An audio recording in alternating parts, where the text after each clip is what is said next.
ẹrúsìn Ọlọ́run ó dọwọ́ ẹnìkọ̀ọ̀kan akápáyọ Ọlọ́run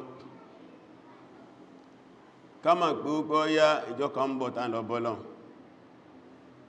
ilé ayé tá a wá yìí kọ́ ní òpin ìrìn àjò afẹ́gbálẹ̀ ayé kọjá ni káwà máa di ẹrù lójoojúmọ́ tílẹ̀ bá ti ń ṣú ọjọ́ tá a fẹ́ lò láyé ń dínkù ní kọ̀pọ̀ sí à ń súnmọ́ sàárè nìyẹn à ń dágbére fáyé nìyẹn ìrìn àjò ní tó pé ńjọ́ kan náà ni ó dópin Yorùbá ní gbónugókè ìkúléwé bí ọ̀sà ìdárógbó gbónugún dáa fi ṣe ogun mọ́tètè kú ìnáwó náà padà kú ni kò sí tí ó gbẹ̀yìn kálukú ikú náà ni kọwa múra lẹ́dẹ̀kú ngbàtí Ànábì ń sọ nípa ta ní ọ̀jọ̀gbọ́n ta lórí ẹ̀ pé taun làákàyè nínú ẹ̀ ní pé ẹni tí máa rántí ikú lọ́pọ̀lọpọ̀ ìgbà tó sì máa ń palẹ̀ mọ́dé tí ń bẹ lẹ́yìn ikú ìrìnàjò kẹ́yìn táàfilẹ̀ ayé sílẹ̀ ìrìnàjò tí wọ́n tó pé ẹ máa gbé ó dínú sàárè tí ó sẹ́ tí ò ní kàn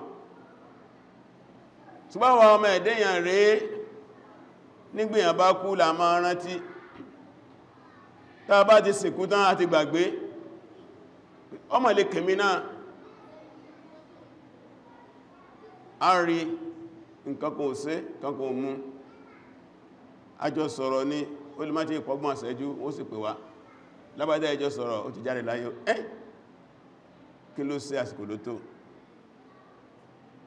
ẹ̀sàn kan ní pani ikú yàtọ̀ lọ́tọ̀ mélòó aláìsàn lẹ́gbẹ́ ọdún karùn-ún sí tó ti ń bẹ lórí àìsàn tí ó ti kú ẹni tí nǹkan kan ò ṣiṣẹ́ tó ti lọ bọ́lọ̀ ìyẹn láti máa di ẹrù àbẹ̀ọlọ́wọ́ bá ìdáṣe láwọn aṣe olóore Ọlọ́run kó gbáǹjọ sí fún wa àwọn ó kù díẹ̀ káàtó Ọlọ́run kó fọ́dẹ̀ síwájú wa kó wá fi dáadáa rọ̀ wá lọ́rùn ìtọ́wà dáájú náà ń pè ní husnul khatima kíyàn parí iṣẹ́ sí dáadáa kò pé ṣẹ́ eré ni Ọlọ́run jẹ́ ká sí gbẹ̀yìn mọ́jà ṣẹ́ burú gbẹ̀yìn ara wọn mí ìrun ní kí gbẹ̀yìn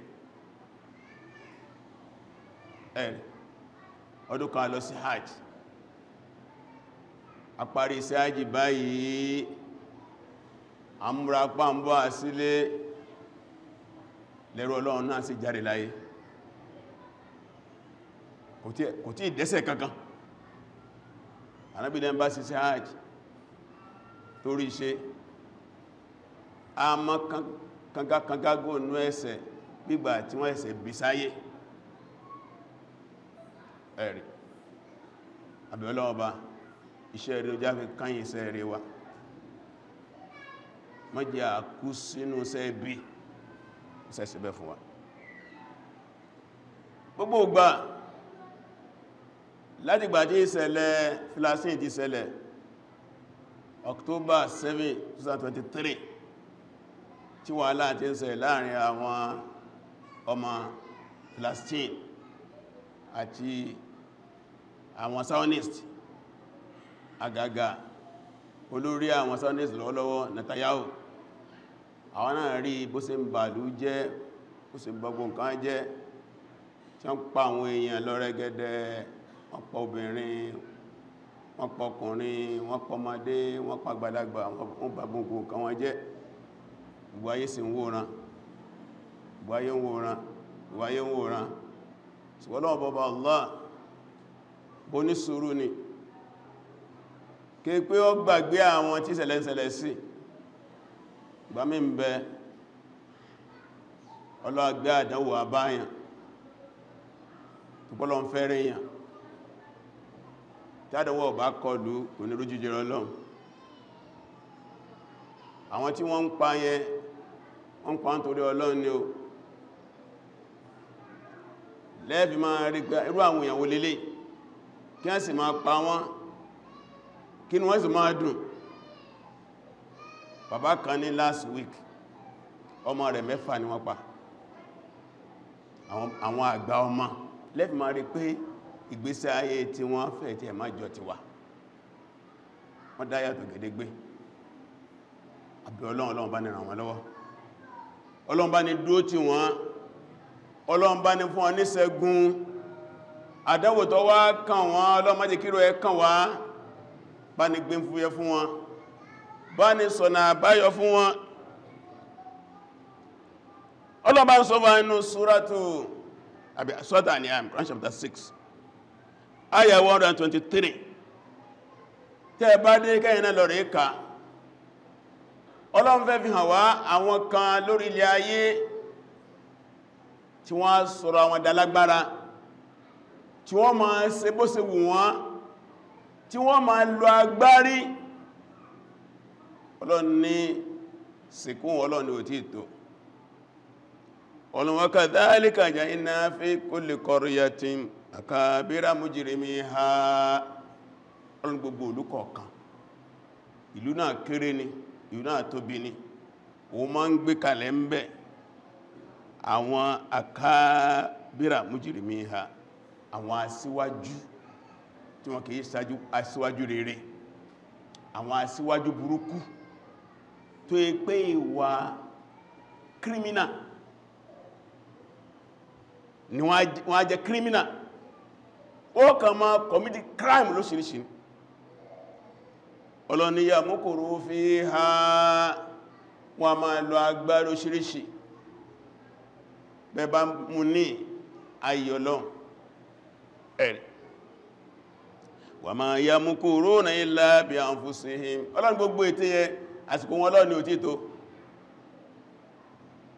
kò ní lọ láì jìyà ẹ̀ṣẹ̀ rẹ̀ ẹ̀rì. wa ma yashuru, wọn ní mọ̀. ẹwọ́n Netanyahu, ẹwù tó bá dé,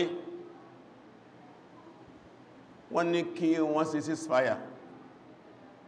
aṣojú Amẹ́ríkà náà ló kọ agreement pẹ̀lú aṣojú Egypt, aṣojú Qatar, wọ́n sì lọ gbé fún Hamas, wọ́n tọwọ́ bọ̀. wọ́n gbé fún Netanyahu lákọ̀ọ́kọ́, kò tọwọ́ bọ̀, ó tún fi mí ìkún. àwọn Hamas tó yẹ̀wò, ètò fi kún àlè faramọ́ yẹn. wọ́n bá sọ títí ńgbà Trump ń bọ̀, gbogbo àsìkò Biden, gba Trump náà ò lè gbà kí ọmọ tó bọ̀ òwe, wọ́n fẹ́ kí wọ́n jà má, wọ́n fẹ́ kí wọ́n ṣe ceasefire kó tó dórí ìjọba, táàmà pò náà ń tayé ní. Netanyahu ló ń fọwọ́ sí, wọ́n ní ceasefire yẹn 3 stages, ìpele 3 ni. wọ́n parí ìpele àkọ́kọ́, kí wọ́n lọ second stage, lọ bẹ̀rẹ̀ ogun. òní ló pósù kan tó jàmbá àdéhùn yẹn. in tó ti wá tó ń bàjẹ́, àwọn èyí tó ti tún pa, kò tẹ́ sí máa gbọ́, kò sí máa rí, kò sí máa wò, tí ó wá sí pé ẹnìkan tó ká mọ́.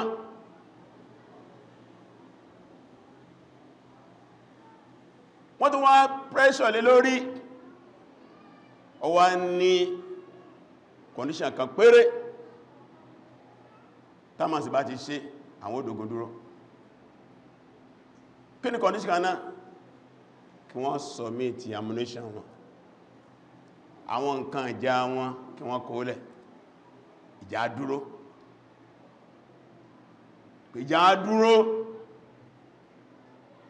tí wọ́n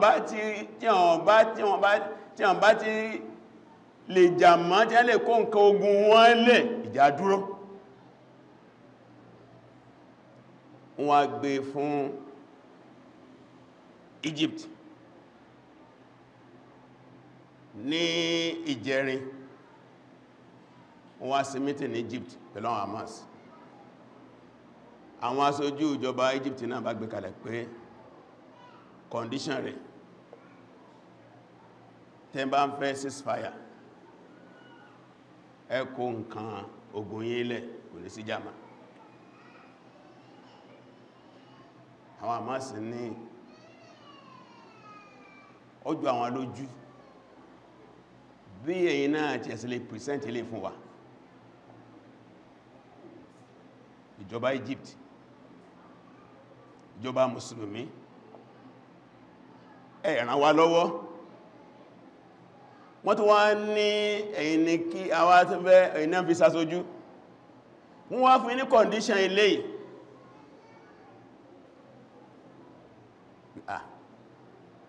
Kò láà negotiate. Ẹ̀yin náà mọ̀ tó túmọ̀ sí. Níjọ́ tó bẹ̀rẹ̀ ogun, nínú àjẹ́ndẹ̀ ogun ẹ̀ tó kéde náà ni pé àwọn láti yanjú àwọn Hamas. Ó wá jagun fódí ọdún kan àtààbọ̀, kò ráwọn yanjú. Ó wá tó fi kú condition no gbèrè àní. Wọ́n ní khatum ahmar, red line ni, kò ní ìdíkọ́ and discuss it rárá. Ṣùgbọ́n condition kan bẹ inú tó mú wá àwọn gbà yẹn wọlé. Ó ní tàn bá ti tú gbogbo àwọn hostage Israel sílẹ̀, àwọn náà tú gbogbo ẹlẹ́wọ̀n àwọn ọmọ Palestine sílẹ̀. Wọ́n náà gbà yẹn. Èyí ò sí problem. Tó bá ní yẹn yá lọ́la, àwọn ṣe tán. Kò ní sẹ́kẹ̀ nìkan lọ́wọ́ àwọn ọmọ. Ṣùgbọ́n àmọ́ ìpé tí ń bá yín sọ̀rọ̀ yìí kò pé àdéhùn rí. Yahudi Júù, wọ́n jàmbá Ọlọ́run bá wọn. Gbogbo ànábì Ọlọ́run wọ́n jàmbá Musa, wọ́n jàmbá Isa. Kò sánàbí Ọlọ́run kan tó bá wọn tí wọ́n jàmbá. Ẹ wá wò láìjọ́ tí a ti dá UN sílẹ̀ láti 1945 tẹ́ẹ̀dọ̀ ní gbogbo resolution UN, United Nations, Security Council, èwo ní sẹ́lẹ̀ Musa. Wọ́n ní afẹ́ ìgbà múníṣẹ̀lá wọn bí ẹ̀sì gbọ́lọ́wọ́ wọn ṣe ṣáàni yẹ kí ló kẹ́yìn wọn, bí ẹ̀sì gbọ́lọ́wọ́ àwọn ará Lẹ́bánà kí ló kẹ́yìn wọn. náà ni silahuna karamatuna, weapon wọn yẹ kò náà ní yíwa tí a wá ọ̀nà tàbá ti fílẹ̀ ẹ̀ ti gbọ́ ọ̀nà wa ní ẹ̀ pé síláwà wọn yẹn o ní sí jẹ́ pé àwọn ń bẹ, àwọn nǹkan ogun àwọn làwọn fi ń bẹ tí ó bá ti símọ̀ àwọn òsímọ́. Kí ni wọ́n wò máa wọn lára tán fi negotiate? Ìyẹn ni síláwà mọ́kọ̀ wà máa hayadu ṣáàbì Filastini, wẹ́pọ̀ àwọn ẹni sẹ̀mí ọmọ Filastini níjọba ti símọ̀ àwọn tánú wọ́n láwọn ọ̀fẹ́ káà bẹ mọ́. Àwọn nǹkan táwọn fi sẹ́kù nìyẹn tí ọ táwọn bá ti lè jùlẹ̀ torí díẹ̀ o àwọn òjò sílẹ̀ o ẹ̀lẹ̀ máa gbọ́nú ròyìn kí ló tán náà communication sílẹ̀ ẹbí a ní ogun olé òdúró.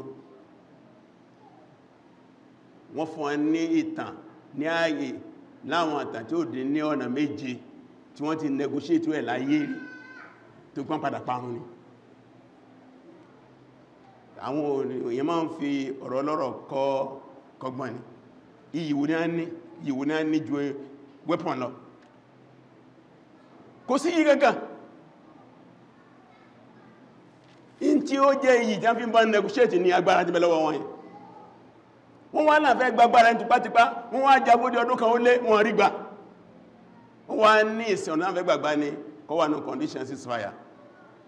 A náà máa pé ó kàn ń prolongi ìjà ni. Gbọ́ntọ̀ ti bẹ́ẹ̀ Ọlọ́run tó ní ayé, tó ní sánmà, tó ní ilẹ̀, tó gbogbo ẹ̀dẹ́yàn kò sẹ́yìn Ọlọ́run. Níjọ́ Ọlọ́run bá níjà yóò dùn yóò kù dúró. Inna ma'amuruhu ni idara shay'a an yaqula kun fayakun. Ọlọ́run sì ń dára lọ́wọ́, a sì ń wo fíìmù Ọlọ́run ni bìkan náà padà já sí. Àwọn afásitì bí Ọlọ́run bá lè kọ́lá gbé náà mùsùlùmí tí ní sọ lórí ilẹ̀ ẹbẹ̀lẹ̀ Filastin, Ọlọ́run bá ní mùsùlùmí náà kó fún wọn, bá ní gbé fúyẹ́ fún ya. Àwa àbẹ̀ lọ́run rẹ̀ nílùú wa ó sì fi alọ́kàn bá lọ bá ń sinú tá ń bọ̀ Cameroon àbọ̀ Ọlọ́run àtọ́ fún ìjọba àpapọ̀, ìjọba federal, Ọlọ́run bá ní ló tí wọn, ìjọba state, Ọlọ́run bá ní wà pẹ̀lú wọn, ìjọba ìbílẹ̀ local government mọ́sàwà pẹ̀lú wọn ìjọba ẹni kọ̀ọ̀kan wọ́n máa jẹ́kọ́ dàrú gbogbo àwọn àfáà wa àwọn olórí ẹ̀sìn wà pẹ̀lú wọn àwọn náà ta jẹ́ ìjọ ta jẹ́ jẹ́ mọ́sàwà pẹ̀lú Rabbana atina fid dunya hasanatan wa fil akhirati hasanatan wa qina adhaban nar.